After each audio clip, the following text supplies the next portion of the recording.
Hola, bienvenidos a una nueva entrega de Es Noticia Mundo, el programa en el que cada semana viajamos por el mundo a través de las principales noticias. Soy Alejandro Ramírez y estamos listos para empezar nuestro resumen semanal. Esto es Noticia Mundo.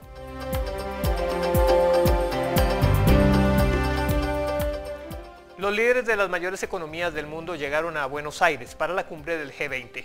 Algunos viajaron con peso adicional a dicha reunión. Por ejemplo, el príncipe heredero de Arabia Saudita, Mohammed bin Salman, con señalamientos de su implicación en el asesinato de un periodista. Emmanuel Macron, el presidente francés, llevaba a cuestas el descontento por el aumento del impuesto a los combustibles que prometió revisar cada 3 meses en un intento de aplacar las protestas. Y Donald Trump, quien en pleno vuelo hacia Argentina anunció la cancelación de su encuentro con el presidente ruso Vladimir Putin a raíz del conflicto con Ucrania. En definitiva, las tensiones políticas se cocinan a fuego lento. La primera cumbre de líderes del Grupo de los 20 tuvo lugar en 2008, después de la crisis financiera mundial. Después de una década, la mayor amenaza a la estabilidad del orden económico está llegando de manera sorpresiva de muchas maneras. Una de ellas proviene del líder de ese orden, el presidente Donald Trump, con el proteccionismo, el lanzamiento de guerras comerciales, el primero Estados Unidos y la política exterior. Las tensiones geopolíticas también se están cocinando a fuego lento. El encuentro comienza días después de que Rusia abordara 3 buques militares ucranianos y detuviera a sus tripulantes en el mar de Azov, cerca de las costas de Crimea. Kiev denunció que el incidente ocurrió en aguas internacionales. En respuesta, el presidente Donald Trump canceló el encuentro que había programado con el mandatario ruso en el marco de la cumbre en Argentina. Anteriormente, el presidente Putin había culpado a Ucrania por el incidente que preocupa a los líderes mundiales. ¿Qué se suponía que hiciera la fuerza fronteriza rusa? Barcos militares ingresaron ilegalmente a aguas territoriales de la Federación Rusa. La tensión previa a la cumbre aquí en Buenos Aires también aumentó con la presencia de un invitado cuestionado, la del príncipe saudí Mohammed bin Salman, presuntamente implicado en el asesinato del periodista también de ese país, Jamal Khashoggi. Con estas situaciones en plena ebullición, el embajador chino en Estados Unidos advirtió: En el último siglo el mundo tuvo 2 guerras mundiales y en medio de ellas una gran depresión. Yo no creo que nadie realmente trate de repetir la historia. Con las posibilidades de mayores conflictos, la presión crece sobre los líderes para firmar acuerdos significativos. Si estos países no pueden lograr acuerdos, se enviará un mensaje contundente al mundo. Miles de activistas antiglobalización ya se encuentran en Buenos Aires en la llamada anticumbre. 22.000 agentes de los cuerpos de seguridad argentinos han sido desplegados para evitar disturbios durante el evento. Sin embargo, las principales batallas quizás sean libradas en los encuentros de los representantes de las 20 economías más fuertes del mundo. Bricio Segovia, Voz de América, Buenos Aires, Argentina. Como mencionamos previamente, el presidente francés Emmanuel Macron propuso que la polémica ecotasa de los carburantes sea revisada cada 3 meses en virtud de la evolución del precio del petróleo. Con este anuncio, más la oferta de una gran concertación nacional en materia energética, Macron intentó apaciguar el movimiento de los llamados chalecos amarillos que bloquearon autopistas y perturbaron el tráfico en todo el país. El jefe de Estado ha expresado varias veces su comprensión por la inquietud y el enfado de una parte de la población, la de renta más modesta y que necesita desplazarse a diario en vehículo particular. Al mismo tiempo ha condenado las violencias inaceptables que ha generado la ola de contestación en referencia a los destrozos habidos en París el pasado sábado, cuando varios centenares de infiltrados trataron de provocar el caos en los Campos Elíseos.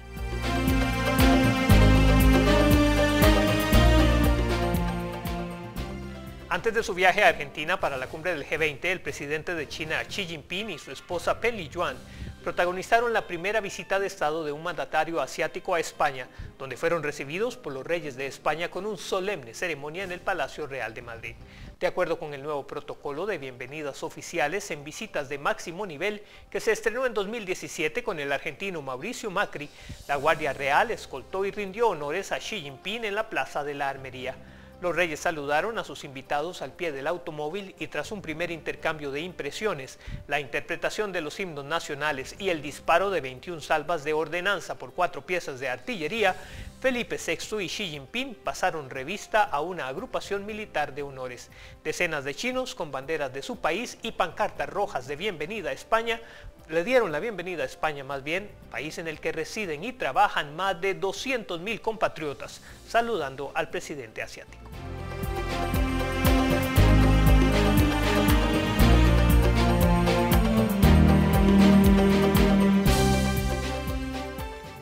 presidente de Ucrania, Petro Poroshenko, firmó el lunes un decreto en el que declaró el estado de excepción en todo el país tras el apresamiento el domingo anterior de 3 buques de la Armada ucraniana por parte de los guardacostas rusos en el Mar Negro cerca de Crimea. El Consejo de Seguridad Nacional y Defensa de Ucrania explicó que el estado de excepción estará en vigor hasta el 25 de enero del 2019, aunque podría ser levantado en cualquier momento. Este decreto presidencial, que no supone obligatoriamente la movilización de las tropas, recibió el visto bueno del Parlamento. Ucrania además prohibió el ingreso de rusos entre 16 y 60 años de edad. La prohibición será aplicada mientras esté vigente la ley marcial. Poroshenko publicó un trino explicando que la medida pretende prevenir que la Federación Rusa cree ejércitos privados.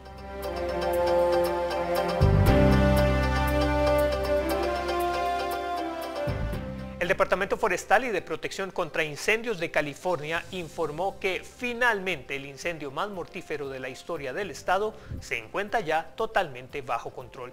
El incendio, bautizado como Camp Fire, que inició hace 3 semanas, se cobró la vida finalmente de 85 personas y destruyó miles de viviendas. Camp Fire detalló que los bomberos tienen la situación bajo control en el 100% de las cerca de 62.000 hectáreas que aún continúan en llamas en el norte del estado. A causa del incendio, otras 249 personas continúan desaparecidas. El incendio, que comenzó el pasado 8 de noviembre, destruyó unas 14.000 viviendas, más de 500 negocios y otros 4.250 edificios.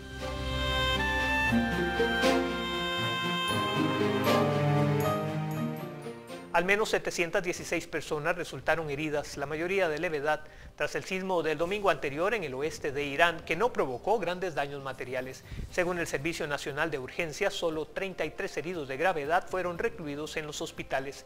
El epicentro se situó en la provincia de Kermanshah, cerca de la frontera con Irán. Las autoridades no anunciaron ningún fallecimiento.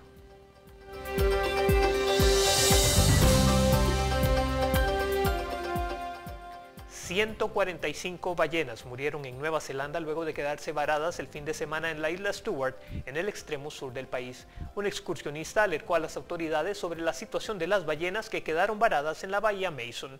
El Ministerio de Conservación confirmó que la mitad de las ballenas estaban muertas cuando llegaron los socorristas, mientras que el resto fue sacrificado debido a la dificultad para acceder al lugar.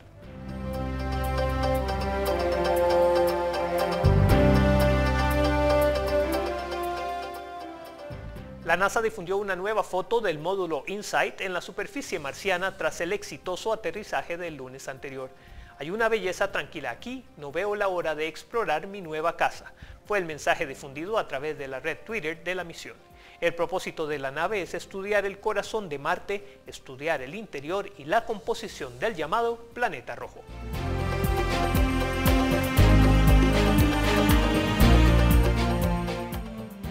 Es momento de hacer una escala en nuestro viaje. Hay más información después de un breve corte.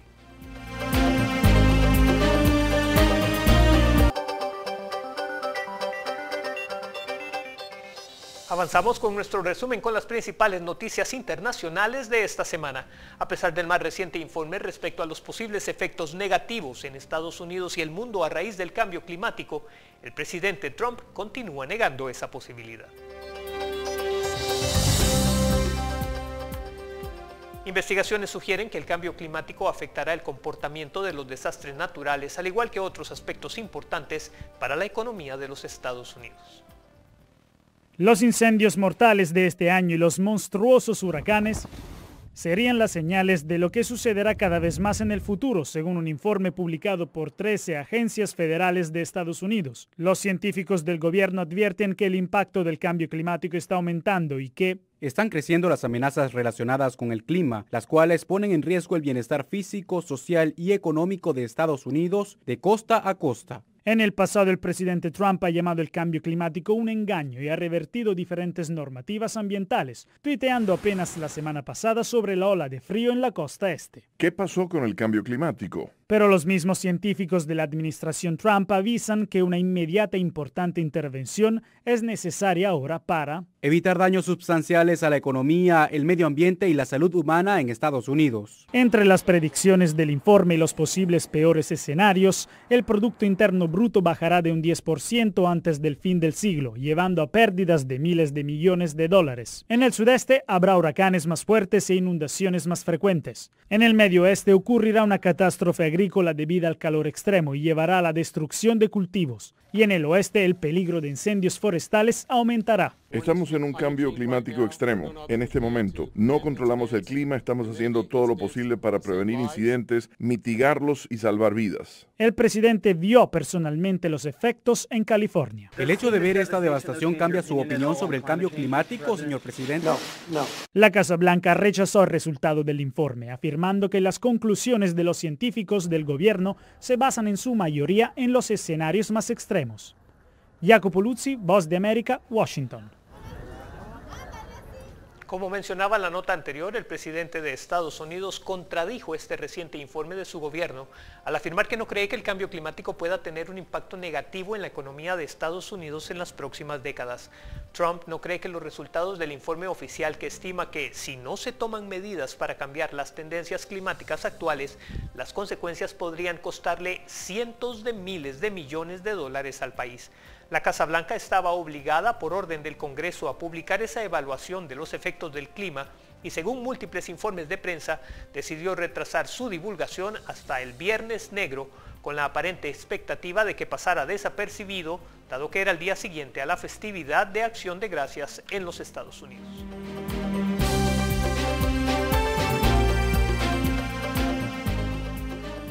La Fiscalía de Nueva York pidió al juez que lleva el caso del Chapo Guzmán que sancione a la defensa del acusado por narcotráfico por un presunto uso indebido del teléfono celular por parte de la esposa de este en el Palacio de Justicia de Nueva York, donde se celebra el juicio. Los fiscales denuncian que la defensa habría facilitado el contacto no autorizado entre el Chapo y su esposa, Emma Coronel Spuro. El juez no permite los teléfonos celulares en el juzgado más allá del área de control de seguridad por parte de personas que no son abogados o que de otra manera están autorizados para llevar dispositivos de comunicación y grabación electrónicos.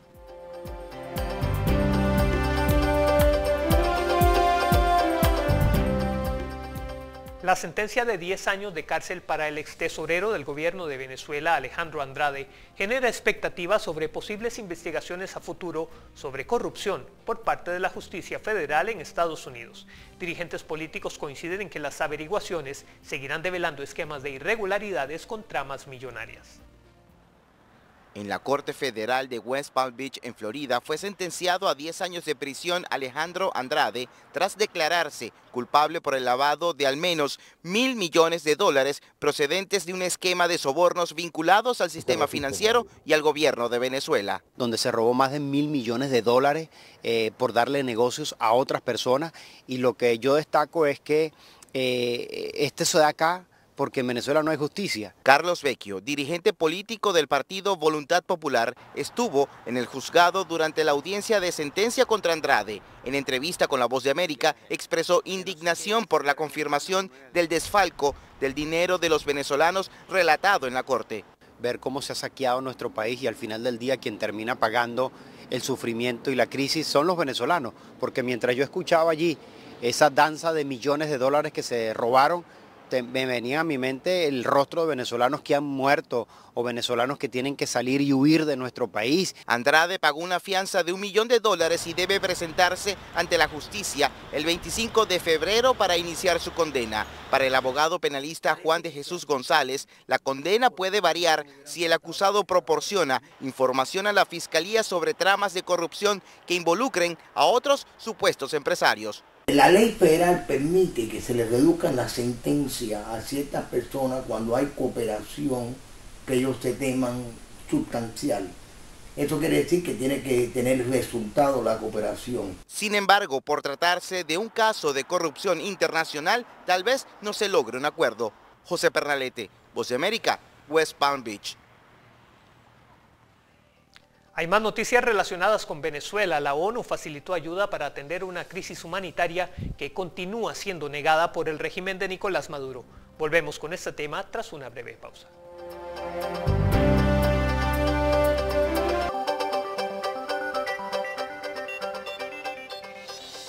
La ONU lanza un salvavidas para ayudar a los ciudadanos afectados por la crisis humanitaria en Venezuela, una situación que además motivó a los ciudadanos chilenos afectados a volver a su país de origen.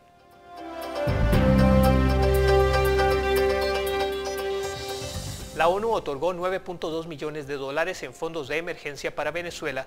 Con el dinero se apoyarán proyectos de atención nutricional a niños y madres embarazadas, así como atención médica. Calles de Venezuela, los venezolanos buscan comida en la basura para alimentarse y otros esperan horas en largas filas en los supermercados. Esto es injusto, tanto viejo, enfermo, todos tenemos que hacer horas de esta cola para todo. Demasiada hambre. La Organización de Naciones Unidas anunció esta semana la entrega de 9.200.000 dólares en ayuda nutricional y para la salud en Venezuela, donde según la Agencia de la ONU para la Alimentación y la Agricultura, FAO, el hambre se triplicó entre 2010 y 2012 y nuevamente entre 2015 y 2017. La Voz de América preguntó a Stéphane Dujarric, portavoz del secretario general de la ONU, acerca de este dinero que estaría siendo entregado por el Fondo Central de Respuesta para Emergencias, conocido por sus siglas en inglés como CERF. El dinero no es una transferencia de dinero de Naciones Unidas a Venezuela. Es una transferencia de dinero del CERF a varias agencias de la ONU para complementar las actividades en curso que ya han sido acordadas por el gobierno de Venezuela, para proyectos implementados directamente por las agencias de la ONU y para atender las necesidades críticas de salud y nutrición y otras en el país. Este sería el primer fondo de emergencia asignado por la ONU al gobierno de Nicolás Maduro, que ha responsabilizado a los Estados Unidos y las sanciones contra individuos de su administración por los problemas económicos que enfrenta esta nación sudamericana. Las sanciones del imperialismo norteamericano están destruyendo al sector privado venezolano. A pesar de la asignación de estos fondos destinados a enfrentar una difícil situación de acceso a alimentos y medicinas, el gobierno venezolano se ha negado a reconocer que enfrentan una crisis humanitaria. ¿Esto significa que Venezuela está aceptando que tiene una crisis humanitaria? Es algo que ya se había acordado y realmente es para abordar las necesidades críticas para salvar vidas. Agregando que parte de estos fondos están siendo entregados a UNICEF y otras agencias que desde hace varios meses están facilitando ayuda crítica. Por su parte, el gobierno de Venezuela invitó formalmente a la máxima representante de la ONU en Derechos Humanos, la expresidenta chilena Michelle Bachelet, para que constante personalmente la realidad que atraviesa la nación caribeña. La alta comisionada de la Organización de las Naciones Unidas para los Derechos Humanos, Michelle Bachelet, recibió una invitación para visitar Venezuela con el objetivo de conocer las garantías y el respeto de los derechos humanos que se viven actualmente en la nación. La información la dio a conocer la Embajada de Venezuela ante la ONU en Ginebra a través de la red social Twitter.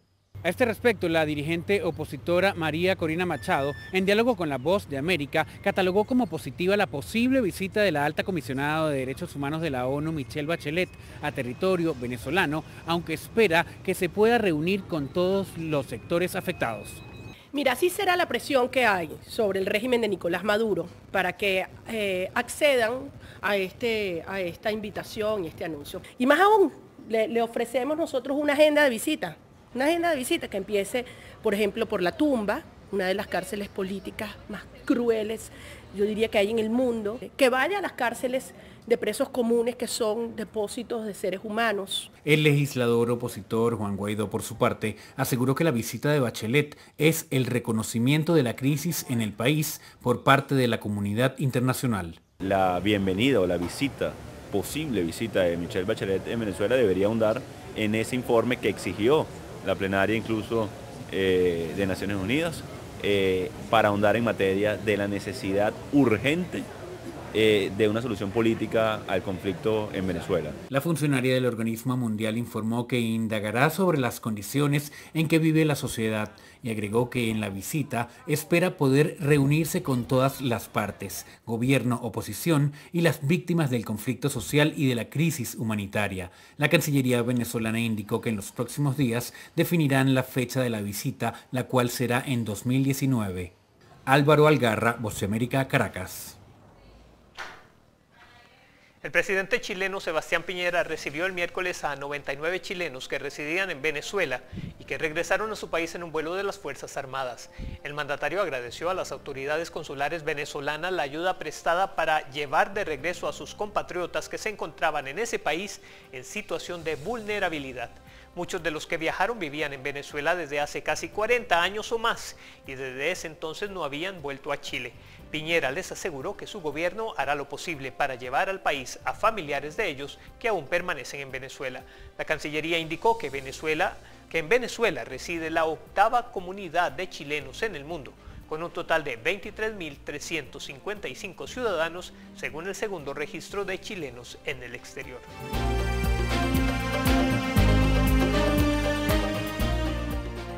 Continuamos en Chile. El presidente Sebastián Piñera también promulgó la ley de identidad de género que permite el cambio de sexo a partir de los 14 años en el país.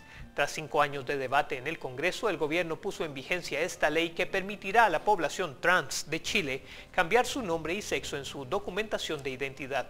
La norma permite a una persona trans mayor de 18 años realizar el cambio de nombre y sexo en una oficina de registro civil bajo su propia voluntad y solo con el requisito de llevar 2 testigos. En el caso de los jóvenes de entre 14 y 18 años, deberán tener el permiso de sus padres o tutores y realizar la petición ante un juez de familia, quien definirá si ésta procede o no.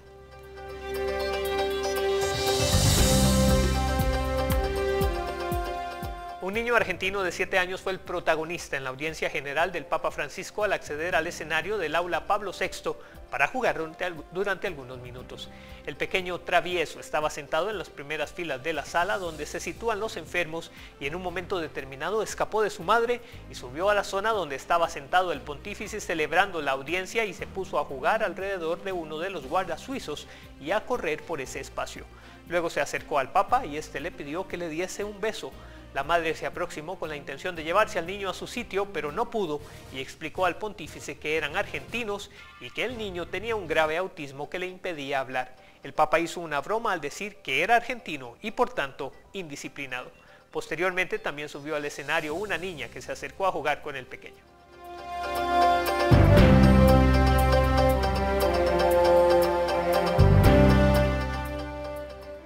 Y con las imágenes de este pequeño travieso concluimos Es Noticia Mundo. Nos vemos en 8 días en el repaso semanal de noticias globales que hacemos cada fin de semana.